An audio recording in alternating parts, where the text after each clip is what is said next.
Welcome back to another episode of the Vegapreneur Podcast, the podcast for vegan entrepreneurs who want to change the world and build a mass movement around what they believe in. I'm actually your host, Oz, and this is the second episode of my conversation with the vegan bros. They have value spitting out of their ears. And again, if you haven't checked out the first one, make sure you go back because you need to understand the concepts of the first episode to actually build up, because right now we're going a lot deeper to the ideas, the concepts, and what you need to know and apply to become a fully fledged vegan entrepreneur. Without further ado, make sure that you take some notes, make sure that you actually, more than learn, actually know these concepts and then take action to apply them. Again, I will remind you at the end of this episode, but it's important that you keep that in mind during. Game day comes, like, no one can stop me. Is that something that you've experienced? Is it just like conscious process of overcoming different shit, and then if it fails, let's just pick it back up? Yeah. Oh, yeah. And 100%. And those lessons, you tell yourself ahead of time, like, we're going to be able to, we can handle anything. But dude, there will be moments where you will be pushed to the limit, tested. And we've been through those. And those are the moments. It's like that gives you the perspective for how, your failures. The deeper you go into failure and into like just feeling just hopeless and just miserable and just like you're just at the fucking bottom, the deeper you can go into that shit, the higher you can rise. You get the valleys of life. They give you the perspective for the mountains. So if you've only allowed yourself to go into just like, oh, I've failed a little bit, or I've had some failures here and there. If that's all you've experienced, like there's nothing wrong with that. But it's like, if that's all you've experienced, you can only go so high in life. If you fucking gone to the fucking valley where you're on the fucking edge and you're fucking ready to fucking, I don't even fucking know. I'm about to end it. I'm about to end it. If you fucking gotten to that point, dude, how high can you go now? Holy shit. Just think about how high you can rise. It's like, and that's the thing where it's like, oh shit. Yeah, dude. I mean, if you look at successful people that you're trying to emulate or glean from, if you look at straight up, like, we'll look at any billionaire and we're just like, okay, that motherfucker's doing something that almost no one's been able to achieve. You can think whatever you want about them, but they're doing some shit that no one's willing to do. Like, what's going on there? Almost every ultra successful person is going to openly admit that they have fucked up so many fucking times. They could probably talk about it for 24 hours straight and still not cover them all, because what Phil's saying is true.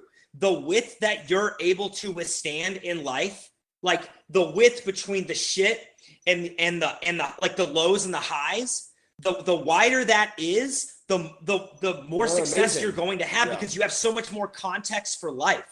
So people who have never experienced failure, which I'll be honest with you, my first few years as an entrepreneur, I literally would say that to our family.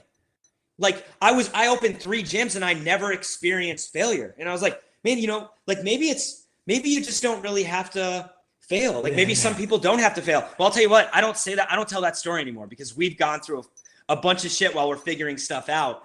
And it really, man, making it through the lows is almost more exciting and more rewarding than the highs. And that's another thing they all say, dude. Yeah, they all successful people, that it all sounds cliche, like Tim saying it. It's like being like weathering the storm. Yeah. Weathering the storm is just what it's all about. Oh yeah, man. Just feeding off your energy, man. It's just so hard to picture yourself in front of a desk and writing a book. Now, where, out of all the things that you decided to do, like starting an online store, starting fitness centers, really spreading your message and really going after the goal of dominating veganism across the world, why out of anything did you guys decided to start a book? That's a crazy story in and of itself. Yeah. I mean, and to me, it's like we have become so clear about who we are and what we want to do in life, where our goal in life, it's our mission. We want vegan world domination, and we're fucking getting that shit. And the world is changing, but this is our like, it's, in a way, it's like our first, I don't want to say attempt, but like our first like big bold action of like, that's what we're fucking going after. This is in our minds, in our publisher's minds, in our agent's mind, in several of our friends who have been at the top of the animal advocacy world for years, I mean, they all see it. This is us putting all of our fucking cards on the table. This is a culmination of everything that we've been through and learned, and it's associated with our mission, and we're just putting it out there. It's also our entry point into the next phase, really, because things are going to get crazier after this. But we launched Vegan Bros in September of 2014, and we spent, we launched, we had our mission, but we're trying to figure shit out. And we were in Hawaii. Okay, so this is crazy. The first time we monetized Vegan Bros, we actually built, which was kind of our flagship course, the Ultimate Vegan Fat Loss course, and that was our flagship course for the past few years. We built that, shortly after launching Vegan Bros, and kind of spent the first 7 months just adding value to people for free. And so that's what we did. While we were doing that, we built out the course. I had this thought one day where we kind of realized, like, holy shit, like, we don't have to just like live in the same place. Like, we're not tied to an office. Like, we don't need to be somewhere for a specific job. Like, we can live wherever we want. So we just got this thing in our head where we thought it would be sweet to make money from the beach. So we rented out, we found a place, we found an apartment in Kona on the Big Island of Hawaii, and rented it out for 2 months and went there to launch our course. While we were there, we ended up getting an email from an assistant editor at a publishing house in New York, basically indicating that she had been following us and she wondered if we had thought of writing a book. And that's where that started. That's where the shift in our head started. And basically we just, it's one of those things where it's like, as an entrepreneur, you don't necessarily know. You want to be open. Like, you have your mission, but you don't exactly know every dotted I and crossed T of what you're going to do and where things are going to take you. And you need to be open to serendipity. And that's really where the book idea started. And instantly we knew that we didn't just want to write a fitness book or a general book. We wanted it to be something we were passionate about. And that's kind of where it built from. That's where it came from. Now, Tim says a lot, just going with Tim, he says a lot that if you're going to write a book, you got to go 100%, right? You can't just write the book just to get the PR. You actually have to write it to position yourself and really deliver the value to people, right? So just with so many fitness books around you, how did you go about tackling, say, the vegan? Because of course, like, if you go on Amazon, there's so many books about veganism, right? And not to take away from your book, but how exactly were you able to find that opening where no one was talking about it? Oh, totally. I mean, I think we both think that, like, our perspective on veganism and the vegan movement is extremely unique. I mean, we've had a weird ass fucking life. We basically, I don't know if you've seen the documentary. There's a documentary called Jesus Camp. Have you watched that at all? No, absolutely not. I'm going to write that right now. Yeah, fucking watch that shit. It's on Netflix, I think. It's crazy. But anyways, it's like Jesus Camp. Yeah, so it's like, literally, sometimes we consider, like, some people would consider, like, a quasi cult on the extreme fringe of Christianity. So we're not characterizing like Christianity or religion, generally speaking. No, we were a quasi cult. Like, we were on the edge. We were on the fringe, and like, we spent years just like resenting. Like, we escaped. Our entire family escaped it. But we spent years and years and years resenting it and, blaming that. It's like, I blamed that for, part of why I was shy and, like, all this shit that was fucked up about me. But eventually we've gotten to this point where it's like, that shit has given us such a unique perspective and understanding on everything. And so we sort of view the way we view veganism, the way we view life is so unique that it's like, writing this book, it's just, it's not hard. It's not like we're trying to differentiate ourselves. It's just like the book that we write, it's going to be. This is not a grandstand or like some self-absorbed statement. This is just the way when we take a look at the outlay of different niches, no one was speaking in the language we were speaking, with the tone we were speaking, with the knowledge and background. Like, we, pairing, like, we both went vegan in a small town. We were raised in a quasi cult. I was an entrepreneur before I was vegan. I lived out of a car for 4 years doing activism. And straight up, dude, all we can say is our incredibly interesting life has informed our message in a way that no one can touch right now. And I don't mean that nobody can have a massive impact. People can have a way more massive impact than us. But we just found this unique place that is authentically us. And you like, if you pay attention to the language we use, especially when you read this book, we walk this line of being able to get inside someone's heart and someone's head, being able to be a straight shooter with them, but also having them feel endeared to us and like, holy shit, like what you guys are saying resonates with me. You're saying it right to my face, but I love you for it. And we're not, it's like, we're not judging anyone. We just want to be friends with everyone. And it's like, part of our whole vibe is that like, most people are opposed to animal abuse. Like being vegan isn't extreme. Like nobody thinks it's extreme. And the thing is that if you're opposed to animal abuse, you're already 90% vegan. Your diet's just the last 10%. And I think when you get across that vibe, that's the vibe that we get across to people. And it's like, we're not judging people. So it's just a different. And really that comes down to a nuanced outlook of life and a nuanced outlook of how we see veganism and how we see veganism infiltrating culture.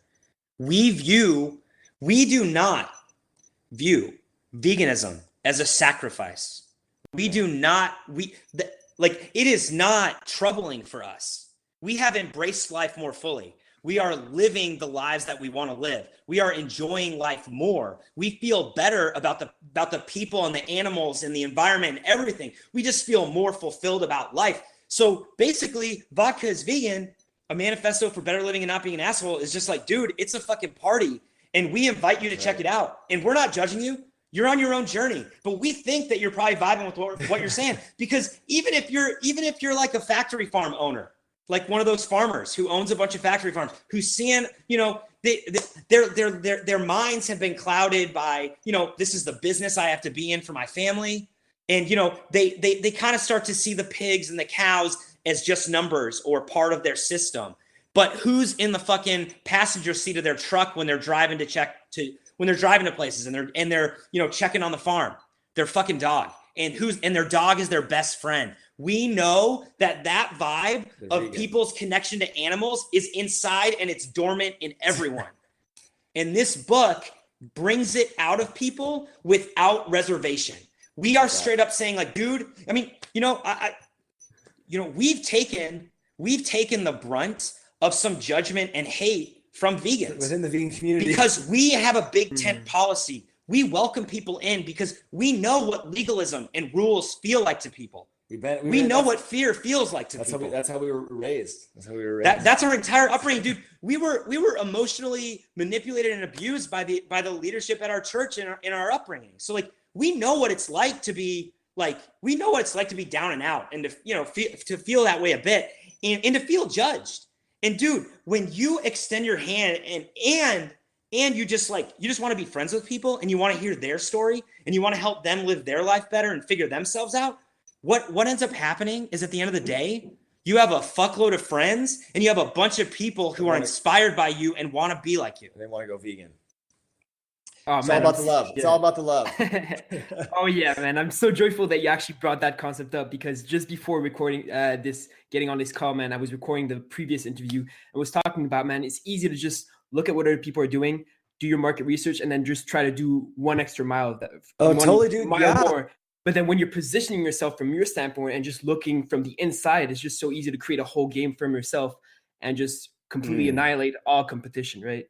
That's fire, dude. We've been talking about that shit. It's like, that's a thing in veganism.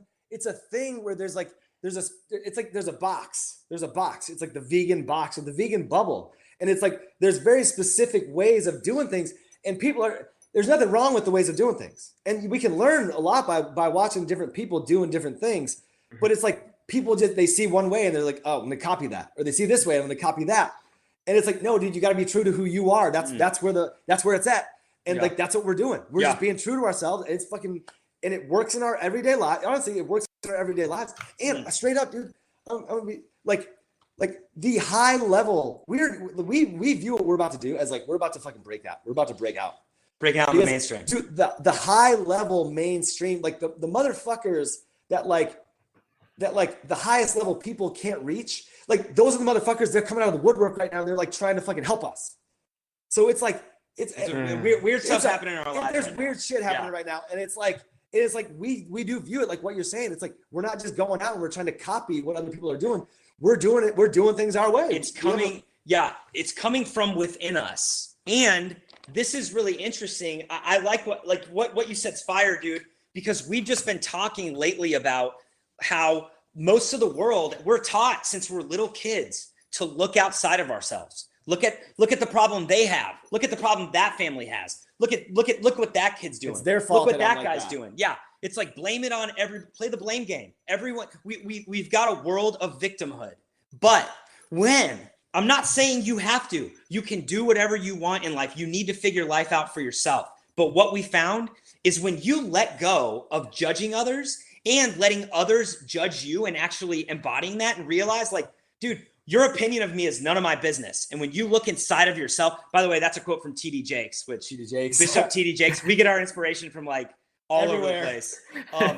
But that was one of my favorite quotes ever. Uh-huh. But when we look inside of ourselves for anything, dude, and in veganism, it's so true that, you know, we're taught, because we were both taught this early on in our vegan journey, is you go vegan and then you forget the fact that you weren't vegan a few days ago. And then you start calling motherfuckers out. Like, you're not vegan. You're not vegan. Yeah. Do it. And it's like, it is part of the process because we're learning.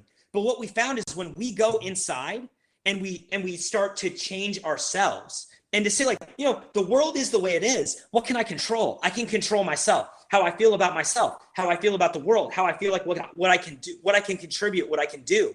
When we look inside, dude, the world fucking changes before your eyes. Oh man, I wish we could stop time and just completely expand the shit. Guys, now you did mention a point of like going back into yourself, and all the successful people, I think we could agree, have a specific moment in their day, either it's in the morning, at night, where they meditate, close off all distractions, and just focus on whatever their inner voice is saying. If you guys could give one exercise, one tip, what do you guys do to mitigate all distractions and really focus on what's important? Oh man, just one. That's kind of a newish, more of a established process for us. Yeah. I mean, it's like I've started getting into like getting really big into a morning routine. I mean, I've started, you know, it's fucking weird, dude. I've started fucking meditating, started fucking doing yoga. I go on really long walks. Honestly, straight up, one thing. Mm-hmm. Go on a walk. Even if it's just 5 minutes. If you're feeling stressed out, you're feeling depressed, whatever, doesn't matter. Or even if you're feeling good, honestly, if you're feeling good, that's when it's even better. But going on a walk, just going outside and going on a walk. My walks, sometimes they're an hour. Sometimes they can even be 2-3 hours. But if you can just go on a walk for 5 minutes, it's like that will change your life. If you do that consistently over time, and just in the matter of those 5 minutes, you can go from being totally stressed out to realizing like, okay, I'm still a little bit stressed out, but things are not as bad as I thought. And that's no momentum. You're picking up the momentum where now things can start to get better and better and better and better. So the one thing I would say, go on a walk. And I think the one thing I would say, because there are several things that we're experimenting with and that we really like.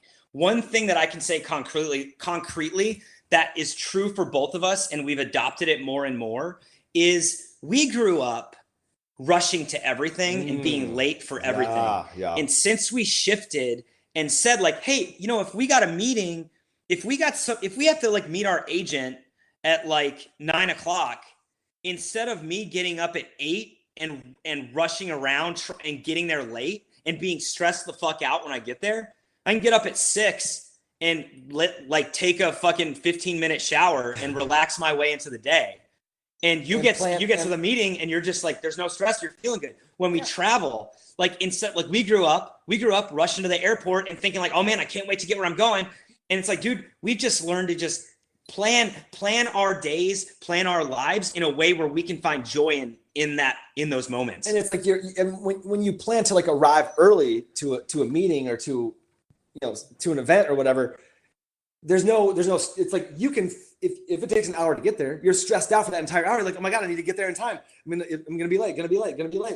But if you plan to like get there a half hour in advance or even an hour in advance, you're just easing into it. You're in a good vibe. You're relaxing into the meeting, into the event. So go on a walk and plan to arrive early. Yeah. Plan early. Oh yeah, man. Yeah, it's all about treatment. It's all about prevention more than treatment. I think a lot of people are like thinking of the trick, like, what can I start doing now? But man, the best investment you could have ever made was 20 years ago. Again, the second time is best now. But again, dude, for sure. That's yeah, man. That's also, I get massive amounts of relaxation, and I do some of my best meditating in hot tubs at night, looking at the stars. But I don't have a hot tub here in LA, so I make do. Sick, man. Guys, now I'm just fired up. I wish we could go on this for hours. You talked about momentum. That could be a whole different conversation. What is the best number one way people could reach out to you? And actually, when is your book coming out? So the book comes out June 5th, and you can get it. I mean, Amazon. It's Amazon, Barnes and Noble, all the it's gonna be. It's gonna be everywhere. Yeah, it's gonna be in the description. Yep, it'll be in the description also. Oh, sweet, yeah. And our website's veganbros.com. You can also find us on Instagram and Facebook as well. Woot woot! If you did enjoy this episode with the Vegan Bros, make sure that you go DM them on Instagram at Vegan Bros. Go follow them. Go let them know how much value you've gotten from this episode. Likewise for me, if you did enjoy the Vegapreneur podcast, make sure that you go on @Vegapreneur on Instagram and you let me know how much value you've gotten from this episode. I love hearing from you guys. If you want to leave a comment, go follow, go download this episode. It makes a world of a difference. Helps people find the podcast on anywhere you find podcasts in general. If you do want to pick up their amazing book, it's called Vodka is Vegan, a great book on their journey from fast food to veganism and also from their journey as entrepreneurs. You can go check it out at book.veganbros.com. That's book.veganbros.com. It'll also be in the description down below. Thank you so much for listening to the Vegapreneur podcast. Make sure again that you take 20 seconds, not even 30 seconds, 20 seconds to write down anything that you've picked up on during this episode and write down how you're going to apply it to better your life and grow that community. It's really important to more than just learn, right? Because it's easy to cram things in your head, but also know by applying and then teaching it to others. Hope you enjoyed it. Take care. Keep killing it.